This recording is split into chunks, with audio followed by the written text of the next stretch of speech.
Et si on en parlait ? Une chronique de Sabine Noah, coach du bien-être. Bonjour Sabine. Bonjour Fabrice. Aujourd'hui, nous allons continuer de parler de blessures. Nous avions abordé en particulier la question de la blessure d'abandon au cours des précédentes chroniques.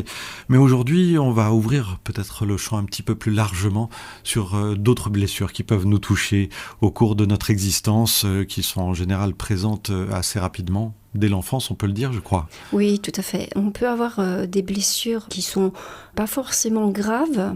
Par exemple, un père ou une mère qui nous ont invectivés en disant « sale gosse ». Mais quand on sent qu'il y a de l'amour derrière, c'est juste un peu d'énervement. Cette blessure, c'est comme quand on s'est fait un petit bleu. Bon, voilà, ça se résorbe et il n'y a pas de souci. Par contre, il y a des blessures qui deviennent de plus en plus difficiles à soigner lorsqu'il y a une répétition de paroles humiliantes ou de coups et blessures physiques, ou lorsqu'on a reçu une éducation très sévère. Ces blessures, elles viennent parce qu'il y a un conditionnement qui se met en place et elles s'élargissent parce que ça ne respecte pas l'enfant, ni son libre arbitre, ça veut dire son choix, ni la maturité affective de l'enfant. Comment est-ce qu'on peut distinguer cela, ces différents types de blessures ? Parce que vous dites qu'il y a ce qui correspond à un bleu simplement. Alors un bleu, effectivement, on a pris le coup et puis on l'oublie. Oui. Comment est-ce que dans la vie relationnelle, avec ses parents en particulier, et peut-être avec les autres membres de sa famille aussi, on peut réussir à faire ce distinguo entre ce qui a été vraiment une blessure qui nous a marqué et puis quelque chose de passager ? Alors c'est une excellente question que vous me posez là. La blessure légère, elle est ponctuelle. Elle est suivie d'une parole de réparation, c'est-à-dire « Oh j'étais énervée mon chéri, excuse-moi, voilà. » Alors peut-être une claque un peu vite donnée ou une petite insulte, voilà. C'est un bleu, j'appelle ça un bleu parce que c'est ponctuel et c'est réparé par une parole de réconciliation, par une parole de paix, par une parole d'encouragement, par une parole d'excuse. Par contre, lorsque malheureusement, je dis bien malheureusement, les parents oublient ou ne sait pas tout simplement poser cette parole de réconciliation, cette parole d'encouragement ou cette parole de pardon, la blessure, elle s'envenime, j'allais dire. C'est un peu comme s'il y avait un microbe qu'on n'a pas nettoyé. Et on n'a pas mis un joli pansement et puis on n'a pas fait un bisou sur ce bobo. Au contraire, on le renforce. Si par exemple l'enfant il naît avec un handicap physique et puis qu'on lui rappelle qu'il louche par exemple, je dis quelque chose qui peut paraître léger, mais si on lui répète sans cesse tu louches, t'es moche, de toute façon t'es bien comme ton grand-père, tu lui ressembles vraiment, et qu'à l'école c'est renforcé par des enfants qui l'appellent binoclard parce qu'il porte des lunettes pour rectifier sa vue, etc. Et cette blessure, elle va rentrer en profondeur. Et insidieusement, elle va passer les couches de l'inconscient. Parce que l'inconscient a plusieurs couches. C'est-à-dire qu'il y a la couche superficielle. Et lorsque on a dit quelque chose d'humiliant ou destructeur vis-à-vis de cet enfant, il va faire rentrer cette douleur dans des couches encore plus profonde pour éviter de se reconfronter à avoir mal.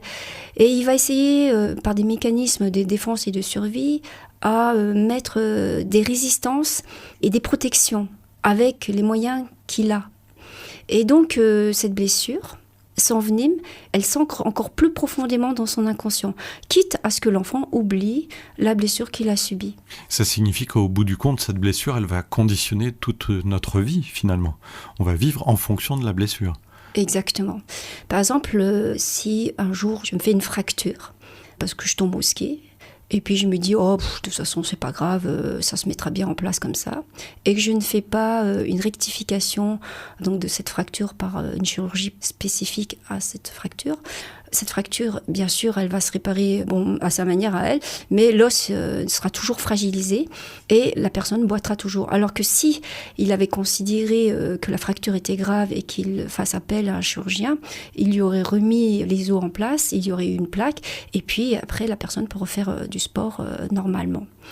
Et c'est du même domaine, quand je parle de fracture, c'est physique, on a la même fracture spirituelle, psychologique, affective en nous. Et on l'oublie, nous avons été des enfants fracturés. Et on oublie que ces fractures, elles sont encore là dans notre corps, dans notre cœur, et on fait en fonction de cette fracture.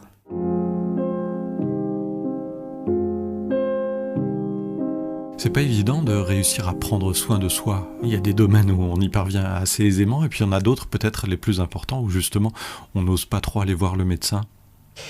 Oui, parce que malheureusement, on a été conditionné par des enseignements judéo-chrétiens ou par autre chose, que le corps n'a pas de valeur.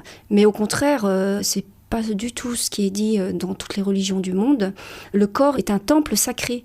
Et ce corps, si on n'en prend pas soin, un jour, il donne un message par des douleurs, par une souffrance morale, par le sentiment de n'être rien, d'être dans une forme de vide, par toujours avoir des idées noires. Mais c'est parce qu'il y a des fractures, simplement des fractures affectives qui sont dans cette personne-là. Et elle ne veut pas le voir parce qu'elle en a peur de revisiter sa douleur.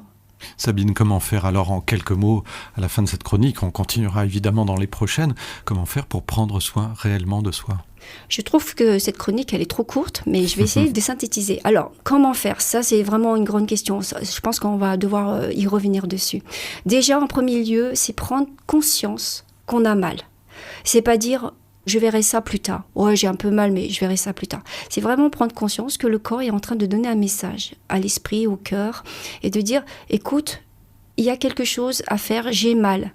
Et c'est à nous d'analyser et de réceptionner avec bienveillance et sans jugement cet appel du cœur, cet appel du corps qui souffre. Et c'est à nous également de solliciter notre bienveillance intérieure. Et vous allez rire parce que j'ai inventé un petit concept que j'appelle le petit papa et la petite maman intérieure. Parce que parfois on a eu des parents idéaux et là forcément nous pouvons nous faire référence à ces modèles parentaux et c'est extraordinaire. Mais parfois on n'en a pas eu ces modèles parentaux. Soit on a été abandonné, soit on a eu des parents manquants, soit on a eu des parents maltraitants. Mais l'enfant, dans son imagination, il est extraordinaire parce qu'il peut créer des parents idéaux. C'est ce que moi j'appelle le petit papa et la petite maman intérieure.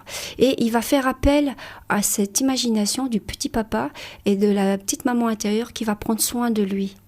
Et donc, grâce au fait qu'il mette en place ce mouvement, cette énergie en lui en disant...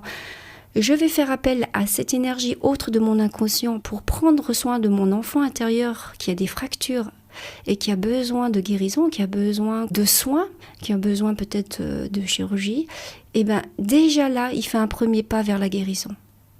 Bien, voilà une piste qu'on va continuer d'explorer parce qu'elle est manifestement intéressante à développer donc de la bienveillance envers nous à travers ce papa et cette maman. Nouveau-né quelque part. Oui, tout à fait. On se réinfante et je dirais bienveillance et douceur. Je vais rester avec ces mots-là. J'espère que nos auditeurs vont les partager aussi.